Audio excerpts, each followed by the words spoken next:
Hello everybody, thank you for coming. You're in Kiltumper, and this is the place that the Breens came from. Chris's grandfather was born in the house, great-grandfather and so on, and before that they lived in the cabin that you came through there. That was where they lived in the 1700s, and then in early 1800s they moved into this house. And in 1985, on April Fool's Day, Chris and I arrived here to see if we could make a life of writing and gardening, basically. And we've been here ever since.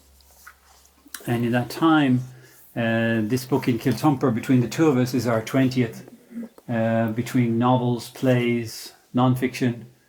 We've done everything except poetry, I think. Right? So we felt that in writing the book, we wanted in some way to honour that life choice of trying to make a place. Mm-hmm. And your appearance today honours that too. In that gardens, I think, can be different based upon their geography, budget, skill, knowledge, all this kind of thing. But what I feel here in the garden is both our personal history. We know what the plants are, we know what we put where and what failed and why it failed, or so on. But more than anything else, it's intention. There's an intention here everywhere you look. There's intention where we tried to make something, and always aiming towards the beautiful, I think. And in this, I know that I'm fortunate in that Chris is a gardener and has a gardener's eye, and also an artist. And that combination of those two leads us to this expression here. And I'm only a writer. I'm a writer and a wheelbarrow pusher and a digger and a cutter and those things. But maybe that's useful for a gardener to have one of those. Whereas I think, as will be clear to everyone else, Chris is the one with the eye. I'm the one with the shoulders, maybe.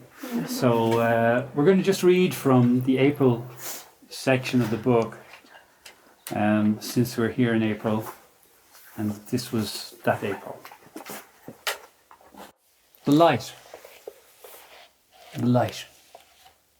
Every year the same surprise. The same lift in your heart as the days lengthen and you look at the clock and back out at the garden and the sky. And it is as if your spirit comes out of a cave it did not realize it was in, because look, the light. It is always remarkable to me. Even after 60 years, or maybe especially after 60 years, the moment of spring sets everything in me tremoring. That sounds too theatrical for what is an inner stirring, but the idea of it is true. Having become grimly accustomed to the dark, I marvel at the April light and always feel a sense of having come through. The winter in the west is perhaps not as harsh as some others, but it is dark and wet and windy, the daylight shutting off in the early afternoon, the shut-in, isolate and isolating sense of the landscape. And the older I get, the more I am aware of the longing in me to make it to spring. This is maybe accentuated by the way we live here. When I was younger, busier in the normal way with the children or with teaching, I don't think I was as struck by it, and was probably a few weeks into April before I raised my head and realized, yes, winter is over. But now, just the two of us all day in and about the garden, we are become, if not exactly connoisseurs, then certainly amateur authorities on the weather and the light that we are living in. I say this not boastfully, but in acknowledgement of a natural outcome, how we have grown into this place and into a way of life in it. It couldn't have been other. Even for a concrete Dubliner like me. So the winter is fairly felt, known at first hand, as it were, and the first tentative moments of spring have that quickened and quickening sense of a pure renewal that you only now realize you had lost faith in. For Chris, who has a technician's awareness of every change in the garden, the spring is in the earth, not just in the air. Her eyes are aimed down on the hunt for the growth. She knows the plants better than I know anything, except maybe some books. Knows which of the perennials will break ground first, which will follow, and what should be already showing. Because, like many mothers perhaps, she is a worrier, she worries that the first days of April have not yet revealed the shoots of the blue delphinium. Or have the slugs already got it? And she kneels in the bed and pries gently, only to come away chastened but awed, like the doubting Thomas, having seen and felt the proof that yes, there is a spring rising. This action of renewal, then, is everywhere in the garden, and so swift that it bypasses your ability to register it, or mine at least. And so always spring overtakes me. I cannot notice all of it, and one morning there is something already in leaf that seems to have unfurled overnight. It's rare that I should spot something before Chris does, and I don't mind that one bit. It's not a competition. April is fleet and various, and the garden has many plants. I sit down outside and in my notebook write, try and capture something of your own rapture in April. Make it earthy, not airy. But I give up after a few notes, exactly because for me, it is airy.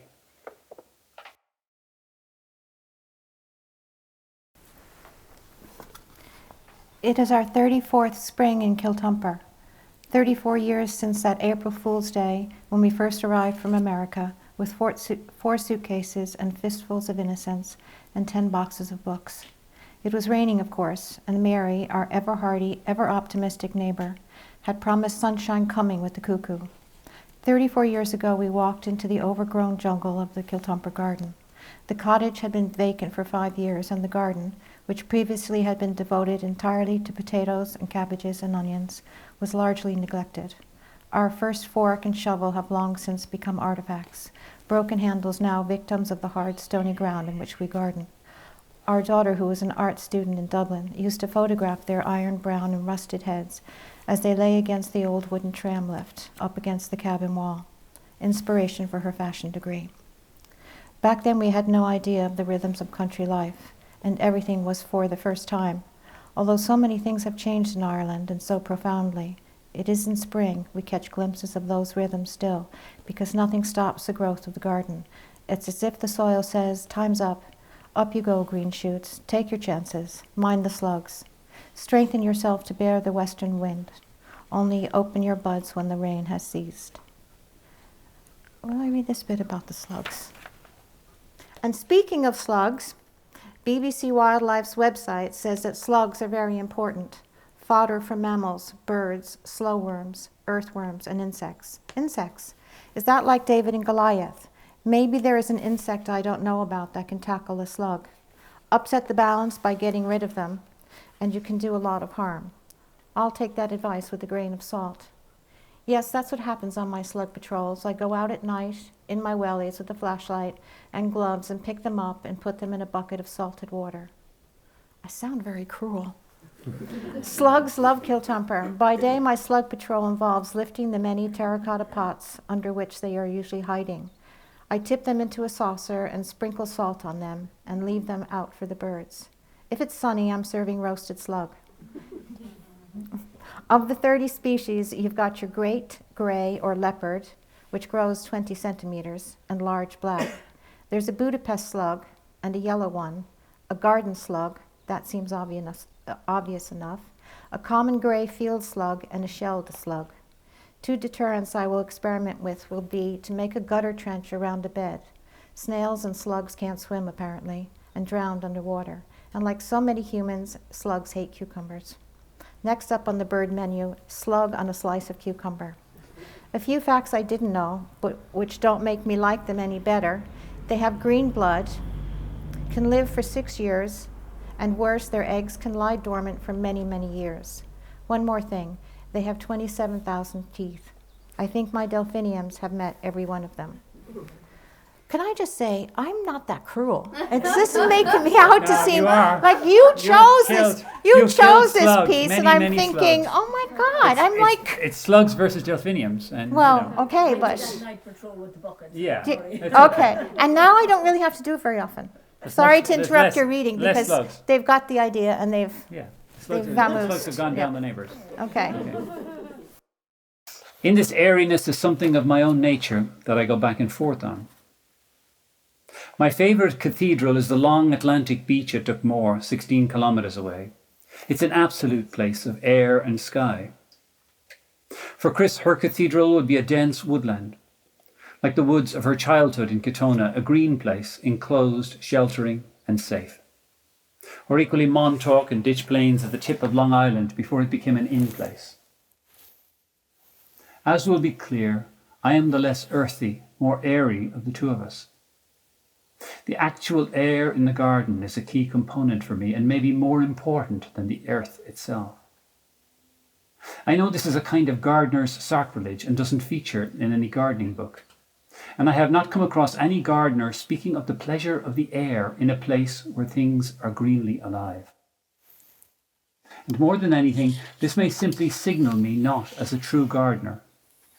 But what I love is the moment when I unbend from weeding or clearing and feel the air cool the sweat I didn't know was there. The garden air then is actually delicious. I know. I have no science to prove it, and reading these words on a page you cannot feel it. But believe me, it just is. Delicious. And in April, wow. April, air and light, these are the ingredients of rapture, is what I write in my notebook. And don't care one whit if I seem doolally. I should know more birds. I will try. But I garden with my glasses off and too late see the blur in flight. Carol, our neighbor up the hill, is moving cows along the road into the field across from the house, moving them from their winter shelter of sheds onto the grass for the first time. About 30 of them, all Frisians. The clatter of hooves on the road is steady and soft, an affirming sound of spring returning. Carol shuts our gate, an ancient iron and partly rusted, partly broken contraption, so the cows won't venture into our yard. It makes a scraping sound, closing as he drags it across the pebbles. We seem to be perennially apologizing to him that we haven't replaced it yet. The Frisians trot single file through the gate down into the grazing meadow. The grass is ready for them, and they for it. We saw his father do this when Carol was a small child, standing alongside him, waving a short length of black piping. And one day Carol's 3 girls will be herding them too. A new word, edaphic. It means by, on, or of the soil. The unyielding F and ick sounds, the way it sticks too, are all present as I work in the cold, damp ground, digging out, did you get the roots? The last of the dandelions. Edaphos. It comes from the Greek for floor, and here on the floor of our small world, we are silent and working in an elemental, not to say essential way. Floor creatures thinking of what will arise. This evening I write down the question that came to me while cold-fingered on the ground this afternoon. What does this piece of ground we call a garden require of us? That we are here for it and not vice versa is the turn my thinking has taken. A garden has no existence without a gardener. Some obvious things never occur to me. But today, watching Chris move about the garden from one job to the next, all of which are occurring to her only as she sees them, what I think of is the way an artist chooses now this colour, now this stroke, without premeditation, in the now of making a painting. And watching Chris's version of this in the garden, I am aware of a kind of natural magic, a responsiveness, a reading of place that I don't have, but which is marvellous. An artist of the garden, whereas I am more a colourer between the lines. She is purely intuitive. And because I don't have that intuition, or don't trust myself to have, there is a feeling of wonder about it. This garden, then, is first and foremost an expression of its gardener, Chris. I don't know if a garden can be the expression of two gardeners. I am more groundsman than gardener anyway, and happy at that. It is her mark on this place, and it would not be the same garden anywhere else. In this, I am aware that I am speaking against the idea of such things as the show gardens in the Chelsea Flower Show, say, which have been transplanted into the showgrounds and so are, I suppose, artificially natural, if there is such a thing. The garden at Kiltumper could not exist anywhere else. If, as we have sometimes thought in the past year, we may have to leave here, when the turbines come in on us, if we can hear them turning in the garden, in the house when the window is open, we know we cannot bring the garden with us, nor could we replicate it anywhere else, which makes the thought of that loss all the more potent. Because in some real and essential way, the garden is our life here. Now, we know that if someone else had been living here for the past 34 years, the garden would not look like it does today. I don't mean to say not as beautiful. It is not a vanity, just an awareness of the interwoven nature of garden and gardener. Another gardener would have chosen different trees, shrubs, plants, most likely laid the beds in different configurations. Who is to say? The point is, it would have been their expression as they responded to the space.